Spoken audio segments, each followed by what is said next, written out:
Quel hamac choisir? 3 minutes pour tout comprendre avant d'acheter. Le bivouac en hamac. Le rêve, non? Parcourir le Mercantour ou encore le GR20 et installer son campement à l'orée d'une forêt. Vous y rêvez déjà? Être face à la montagne magnétique en train de déguster votre repas lyophilisé?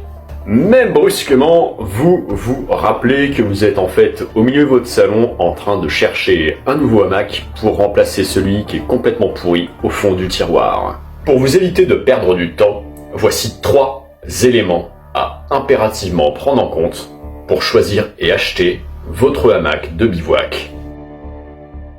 Tout d'abord, et c'est la première question à se poser, demandez-vous quel objectif doit remplir votre hamac. Être le plus léger possible? Vous protéger des insectes en bivouac? Notez sur une feuille de papier la réponse à cette question. Voyons la suite.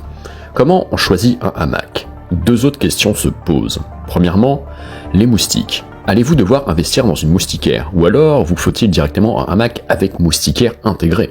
Deuxièmement, les intempéries. Dans ce cas, inutile de préciser qu'un simple hamac ne suffira pas. Comment faire donc? Prévoir un tarp, bien sûr. Au sujet du tarp, pensez à prendre un tarp qui couvre au moins la superficie totale du hamac, mais également vos affaires et votre sac de randonnée. Avant le 3e élément, abonnez-vous pour ne pas manquer nos prochains conseils de bivouac. Et oui, on en donne toutes les semaines.